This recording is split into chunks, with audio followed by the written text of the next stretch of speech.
Filipenses capítulo 4, eu vou ler a partir do verso 10.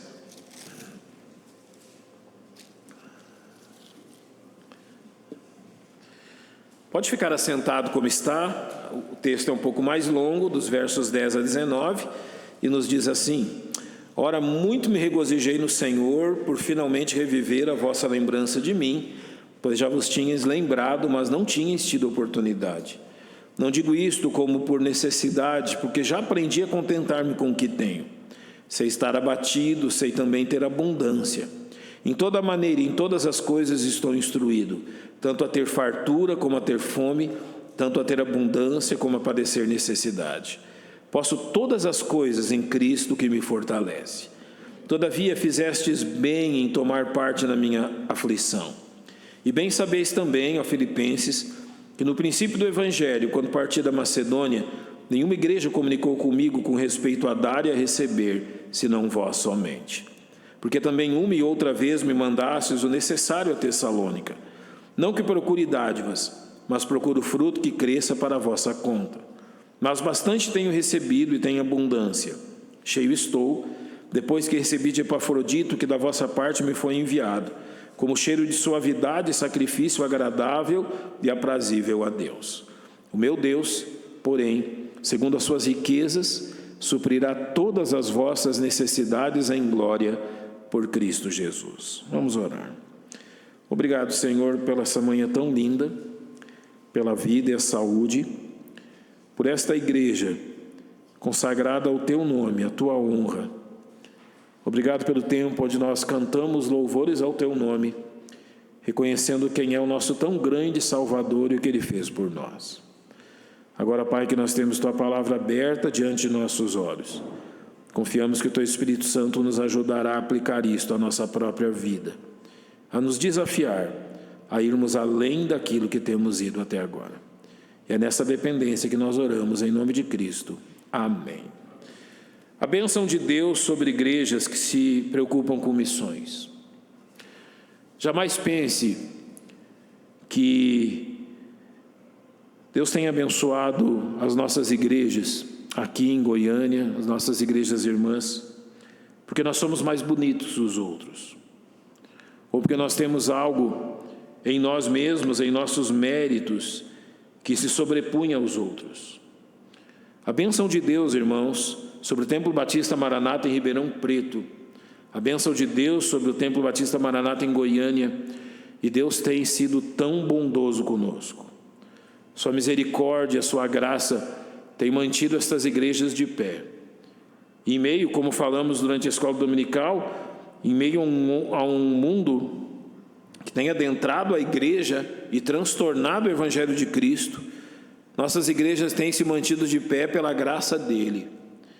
E há uma razão muito específica porque Deus tem cuidado de nós e nos tem abençoado. E esta razão é apresentada aqui na carta aos Filipenses, como também em outras porções do Novo Testamento. Deus abençoa a sua igreja quando a sua igreja verdadeiramente ama a obra missionária. Deus abençoa a sua igreja e abençoa os crentes quando há um sincero amor e dedicação ao progresso do Evangelho neste mundo. Aquilo que Cristo nos mandou de levar o Evangelho a todas as criaturas, em todos os lugares deste mundo, aos confins da terra. Quando há obediência a esta verdade, temos uma certeza: ali há a bênção de Deus. E é isso que Filipenses nos ensina. Como que a igreja em Filipos começou? Eu quero começar pelo início dela e então observar a situação aqui do capítulo 4, a partir do verso 10. Em Atos capítulo 16, você conhece essa passagem, os versos 6 a 10 narram assim: E passando pela Frígia e pela província da Galácia, foram impedidos pelo Espírito Santo de anunciar a palavra na Ásia. E quando chegaram a Mísia, intentavam ir para a Bitínia, mas o Espírito não lhe permitiu. Fala aqui do propósito missionário do apóstolo Paulo e de como o Espírito Santo os impediu de fazer aquilo que era o seu primeiro plano. E tendo passado por Mísia, desceram a Troade. E Paulo teve de noite uma visão em que se apresentou um homem da Macedônia e lhe rogou dizendo: passa a Macedônia e ajuda-nos. E logo depois desta visão, procuramos partir para a Macedônia, concluindo que o Senhor nos chamou para lhes anunciarmos o Evangelho. Sabe o que acontece aqui? A partir do momento que Paulo parte para a região da Macedônia, você hoje no mapa atual conhece um pouco de onde está a Turquia e a Grécia. Você sabe que a Turquia, ela tem uma parte oriental na Ásia e uma parte ocidental, até mesmo a sua capital, tem uma parte na Europa e na Ásia, e a Grécia já na Europa. Então, é essa região que Paulo está se referindo. E quando ele cita o que está acontecendo aqui, ele demonstra como o Evangelho chegou então até Filipos, aonde uma figura conhecida de Atos nos é apresentada, Lídia, além de uma jovem que foi liberta de uma possessão demoníaca, e o carcereiro daquela cidade que ouviram o Evangelho e foram salvos. Lídia foi a primeira ocidental, narrada nos Evangelhos, em Atos, a vir a Jesus Cristo.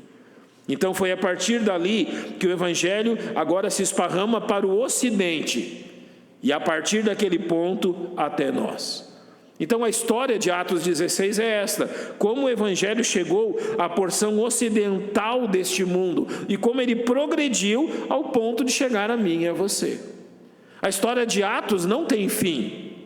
Não são os atos dos apóstolos, mas os atos do Espírito Santo levando o Evangelho por todo esse mundo. E aquilo que fica demarcado aqui é o companheirismo missionário entre Paulo e a igreja em Filipos.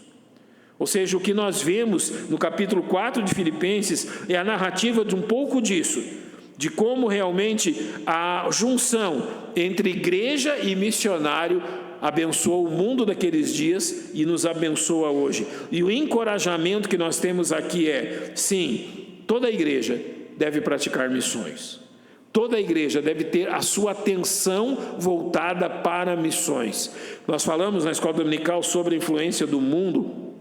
Eu tenho notado algo que tem atingido fortemente as igrejas. Elas têm a cada dia mais se voltadas para si mesmas. Ou seja, para suas próprias necessidades, para os seus próprios objetivos. Por exemplo, algum tempo atrás eu respondi uma pergunta assim em Goiânia, se a nossa igreja tinha uma chácara. Eu disse: olha, nós nem temos pretensão de ter. Não há algo que está dentro das nossas pretensões ou objetivos. Mas tem sido comum isto.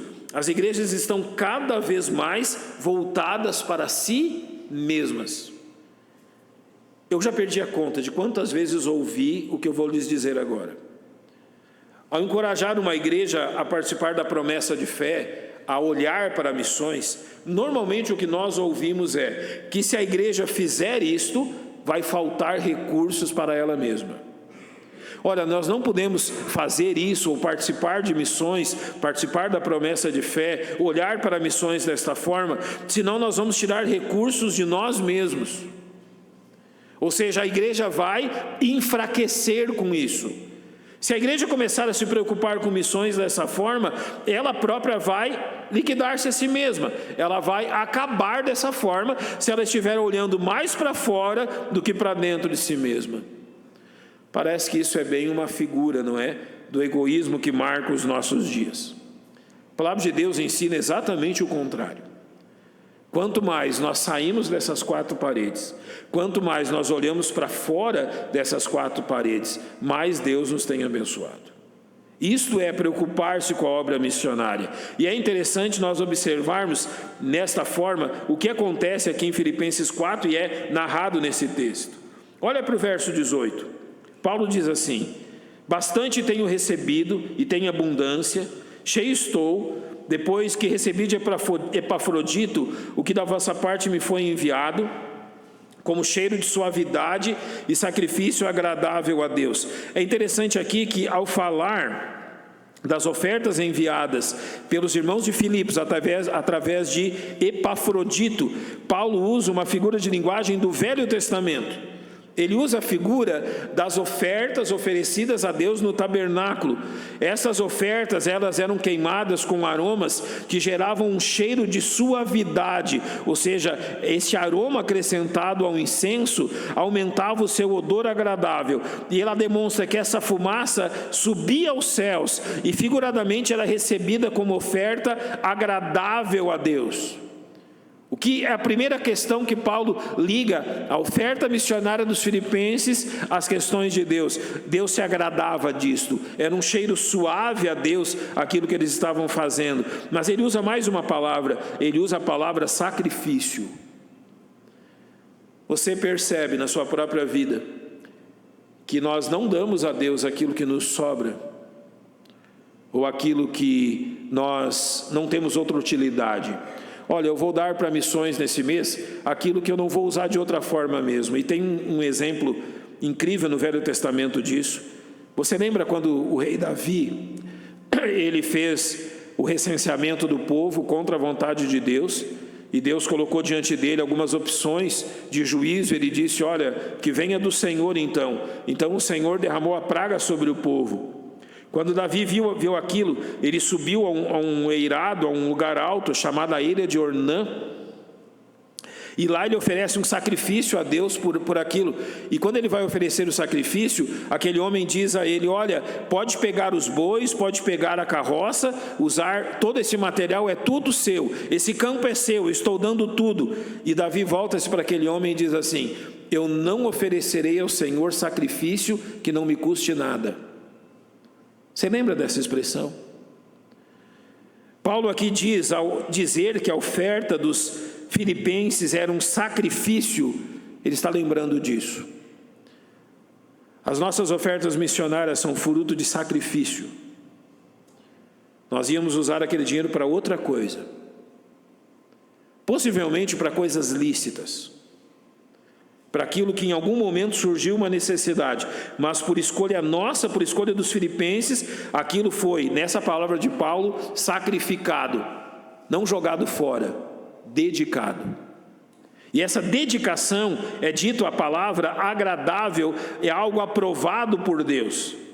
Ao dizer aprazível, é algo recebido favoravelmente pelo próprio Deus. E é interessante isso, porque nesse mesmo tempo, e nesse mesmo lugar, quando a igreja em Jerusalém começou a padecer necessidades, e Paulo levantou aquela que nós conhecemos como a grande coleta para os crentes em Jerusalém, para os santos em Jerusalém, ele começou pela Acaia, pela igreja em Corinto, e daí ele foi a Macedônia, onde estava a igreja aos filipenses. A região da Macedônia era uma região tão pobre que o Império Romano não enviava coletores de impostos para lá, porque não pagava o custo de enviar alguém.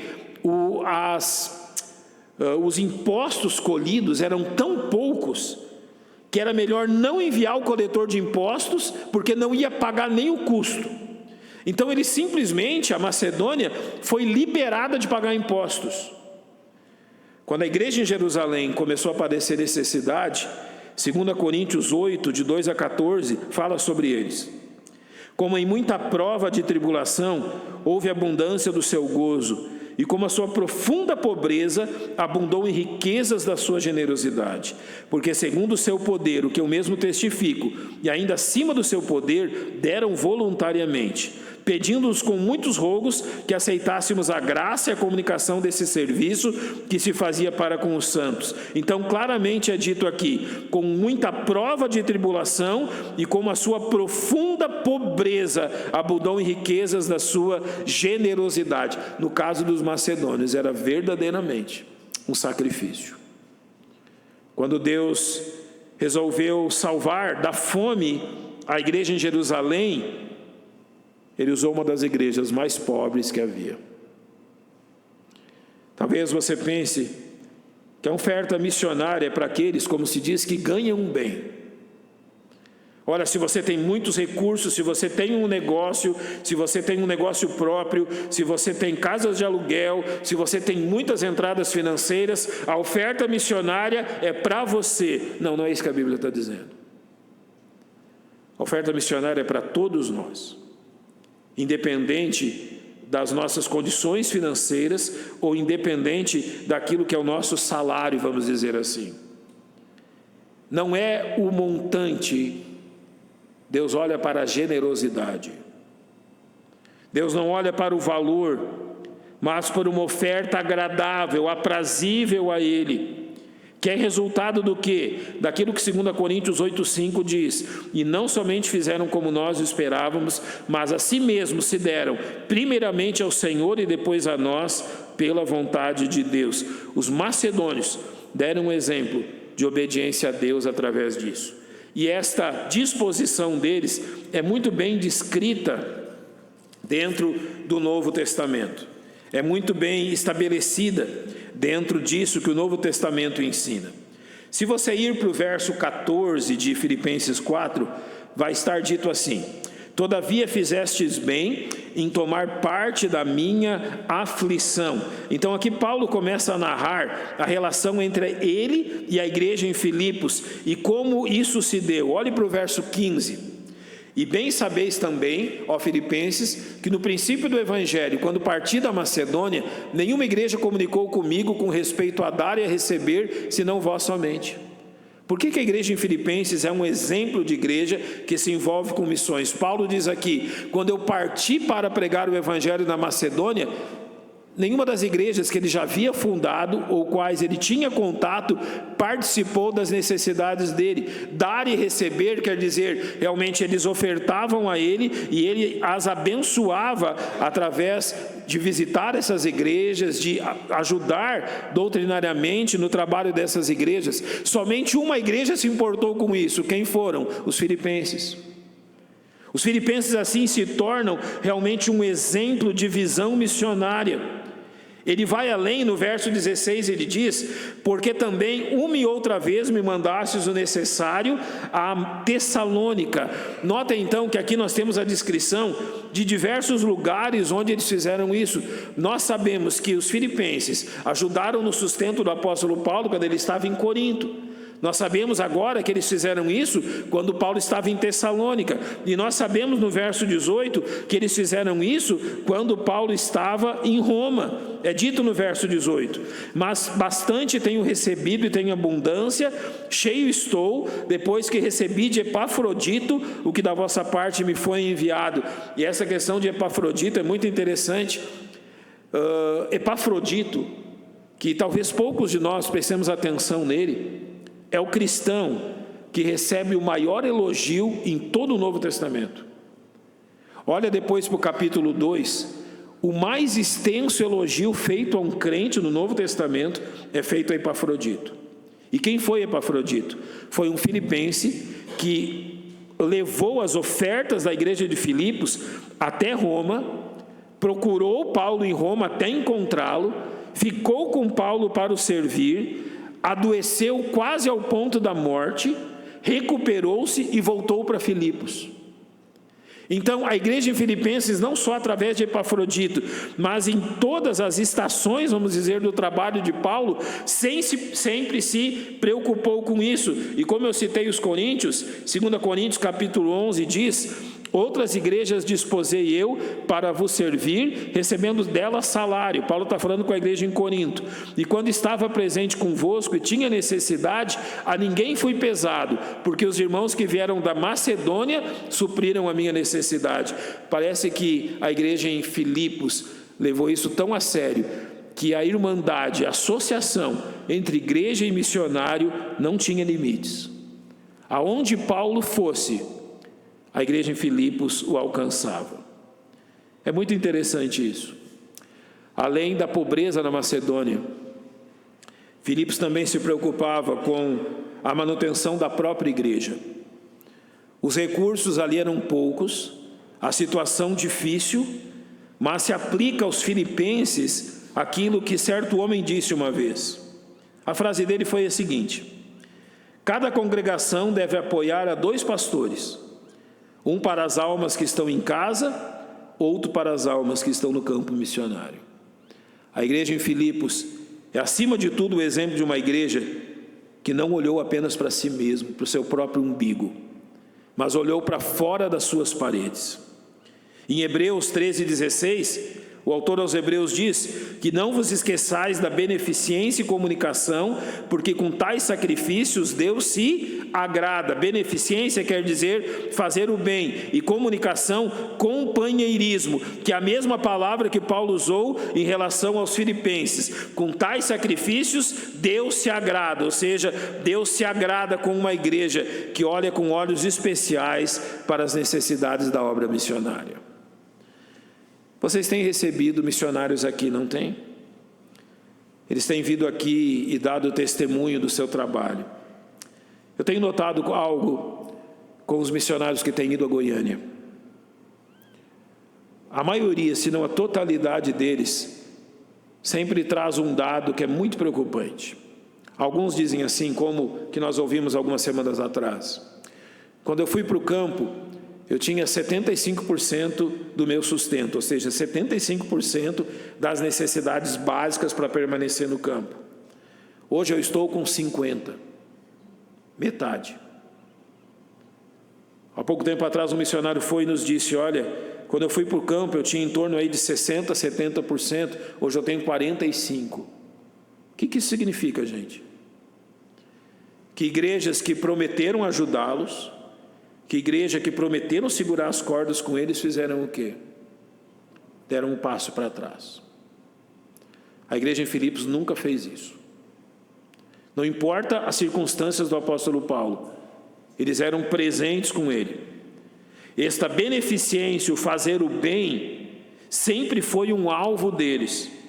Esta comunicação e companheirismo sempre foi a marca deles. E o que ele diz ao final? Com tais sacrifícios, Deus se agrada. Ou seja, Deus se agrada que as igrejas sejam assim. Em Goiânia, nós temos missionários, a igreja está fazendo 31 anos em novembro. Nós temos missionários que estão há 30 anos conosco. Nós temos missionários que estão há 20 anos no hall de membros da igreja. Nós temos missionários que estão há 10, há 5 anos, mas nós temos um absoluto compromisso com eles. Jamais, mesmo durante a pandemia, quando as coisas estiveram tão difíceis, a igreja deixou de cumprir a sua promessa de companheirismo. Está difícil para nós? Está difícil para eles também. E nós somos companheiros nisto. A igreja em Filipenses demonstrou esta visão e Deus se agrada disso. E é por isso então que nós chegamos no verso 19. O meu Deus, porém, segundo as suas riquezas, suprirá todas as vossas necessidades em glória por Cristo Jesus. É muito importante o que Paulo diz aqui, porque isso está ligado àquilo que ele já havia falado aos coríntios. Aqui ele cita, o meu Deus, segundo as suas riquezas.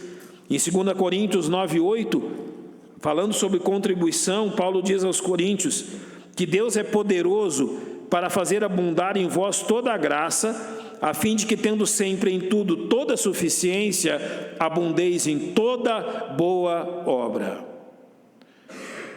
Nós temos aqui um prédio confortável para nós nos reunirmos. Nós temos bom aparelho de som, um bom ar-condicionado, bancos estofados. Eu espero que o banco estofado não seja razão para você dormir durante o culto, né? Lá em Goiânia eu brinquei assim, quando a gente foi estofar os bancos, que alguns lugares iam ficar sem estofo, não é? Para aqueles que têm tendência a dormir, não dormir, se não ficasse tão confortável assim. Meus irmãos, isso não é a regra, é a exceção.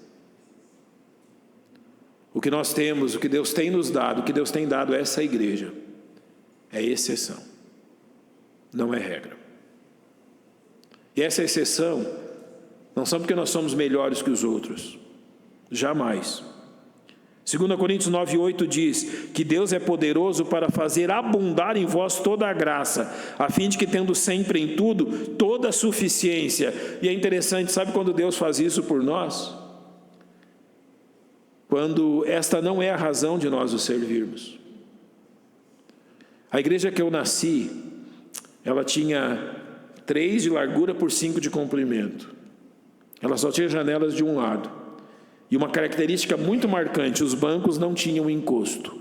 Já assistiu o culto num banco sem encosto? Maravilhoso. Você tem essa experiência. O Deus que nós adoramos e amamos, numa igreja em banco sem encosto. É o mesmo Deus que nós amamos e adoramos numa igreja com bancos almofodados. Não faz diferença. Não é isto que nós olhamos. É maravilhoso e bom saber que Deus tem nos abençoado desta forma, mas nós o amamos muito além disso, muito além dessas coisas. E esse Deus que promete nos abençoar e cuidar de nós, é aquele que Paulo diz que suprirá todas as vossas necessidades. Qual é o chamado mal do nosso século? E quando nós estudamos, nós vemos que o mal do século, a ansiedade, tem preocupado os estudiosos no quê? Algumas décadas, há poucas décadas atrás, ansiedade era algo identificado nos adultos. Sabe qual é a preocupação de hoje? Nós estamos identificando ansiedade nas crianças. O que uma criança tem para estar ansiosa? Está se debatendo, se procurando uma solução para entender por que as nossas crianças estão cada vez mais ansiosas.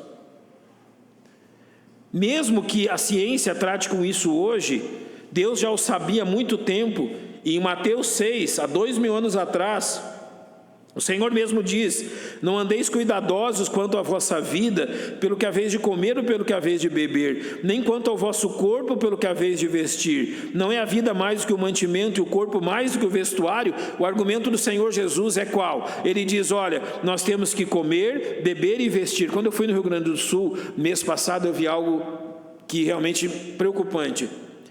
As enchentes, elas afetaram carros, casas, cemitérios. E, por exemplo, há muitos elementos contaminantes num carro. 28 mil carros daquela região foram alagados. Então, óleos e tudo mais que tem no carro foi para a água. Empresas químicas foram alagadas, foi para a água. Cemitérios foram alagados. Isso tudo levou também questões biológicas para a água. Então, nos próximos 4 meses, 3, 4 meses, eles não podem usar água. Não podem. Você não pode usar a água que tem lá. Então, toda casa que você vai, tem pilhas de garrafa d'água que foi enviado para lá. Às vezes a gente demora a valorizar uma coisa tão simples, mas que quando chega numa circunstância dessa, nós vemos o seu valor. Aqui, ao dizer beber, comer, vestir, ele está dizendo de coisas que podem ser compradas. Ele está contrapondo elas à vida que você não pode comprar. Você se torna ansioso pelo comer, beber e vestir, mas você se esquece que aquilo que havia de mais precioso, Deus já lhe deu: a vida. E como que Paulo vai aplicar isso em Romanos 8, 31 e 32? Ele vai dizer: que diremos, pois, a estas coisas? Se Deus é por nós, quem será contra nós? Aquele que nem mesmo a seu próprio Filho poupou, antes o entregou por todos nós, como não nos dará também com ele todas as coisas? Ele está dizendo o seguinte: você acha que Deus vai negar algo a você, das suas necessidades, uma vez que ele entregou por você o seu próprio Filho? É o argumento do maior para o menor. Ele está dizendo: nós nos preocupamos com coisas tão pequenas, quando Deus nos deu aquilo que as nossas mãos jamais vão alcançar. Se Deus é bondoso assim, Ele é aquele que supre as nossas necessidades, e Ele não precisa provar isso. Não precisa haver medo de uma igreja investir em missões. Não precisa haver temor que vai faltar para nós. Não, não vai faltar para nós. A promessa de Deus é clara: Ele vai superabundar em nossas necessidades, e nossas igrejas, elas são um testemunho disto. Ele fará isso em glória, por Cristo Jesus. Ele vai usar uma expressão ainda no verso 17, onde ele diz: não que procure dádivas, mas procure o fruto que cresça para a vossa conta. E ao falar de fruto ligado com isso, a palavra fruto aqui é o incremento produzido, ou lucro produzido por um dinheiro aplicado. E esse cresça quer dizer que ele jamais vai se perder. Ou seja, Ele vai suprir em glória por Cristo Jesus. Ou seja, Ele vai suprir não segundo a nossa contabilidade, mas segundo a contabilidade dEle, aonde em Provérbios 16:19 diz: ao Senhor empresta o que se compadece do pobre, Ele pagará o seu benefício. Algumas vezes, nós tentamos fazer contabilidade daquilo que estamos fazendo para Deus. Você já prestou atenção nisso? Nós queremos colher algum mérito de tudo isso. Mas na realidade, 2 Coríntios 5:10 diz: porque todos devemos comparecer ao tribunal de Cristo, para que cada um receba o que tiver feito por meio do corpo, ou bem ou mal. É um erro fazer essa contabilidade. Ela deve ser feita no céu, não por nós. Ou seja, estarmos medindo aquilo que fazemos ou não para o nosso Deus. Por isso que Mateus 6:3-4 diz: mas tu, quando deres esmola, não saibas a tua mão esquerda o que faz a tua direita, para que a tua esmola seja dada em secreto, e teu Pai que vem em secreto, Ele mesmo te recompensará publicamente. Este é o ponto. Ao invés de nossa contabilidade pessoal, buscando algum mérito da parte de Deus, deixamos que Deus faça isso. Deus te recompensará publicamente. É literalmente isso que nós queremos saber. Esse publicamente quer dizer que enquanto uma igreja, em seu espírito missionário, ela se ocupa com aqueles que estão fora de suas paredes, no seu espírito missionário, em sustentar missionários e fazer avante a obra de Deus, Deus também está envolvido nisso, e a sua recompensa é pública. Ou seja, as suas bênçãos sobre a igreja são visíveis. Por que estamos de pé? Não há mérito em nós, mas mérito no nosso Deus. A obediência de nossa parte. Irmãos, continuem sendo obedientes naquilo que diz respeito à obra missionária. Me alegrei hoje ao saber do alvo missionário de vocês para os próximos 12 meses. Glória a Deus por isso. Glória a Deus pela sua fé e coragem. Num mundo que olha para si mesmo, você tem olhado para as coisas de Deus e para a obra de Deus. O que Deus promete, que cuidará de nós. Sim. Só isso. Qual é o melhor plano de saúde desse mundo? Deve ter algum que se intitula, não tem? A Bíblia diz que o melhor plano de saúde desse mundo é a obediência a Deus. É muito melhor ser cuidado por Deus que pelos homens. Nós testemunhamos que Deus tem cuidado de nós, para que nós continuemos fazendo isto. Eu tenho plena certeza, irmãos, que se um dia a nossa igreja perder sua visão missionária, ela também perde a razão de estar aqui. Se um dia a nossa igreja perder seu ímpeto missionário, sua visão de ajudar aqueles ou participar do sustento daqueles que estão nos campos, nós também perdemos a razão de sermos uma igreja. O dia que olharmos apenas para o nosso próprio umbigo e para as nossas próprias questões, nós vamos perder o maior dos privilégios. Continuem firmes, investindo cada vez na obra de Deus, cada vez mais naquilo que realmente importa neste mundo, que almas conheçam a Jesus Cristo e sejam salvas. Então continuem firmes, Deus está ao nosso lado. Vamos orar.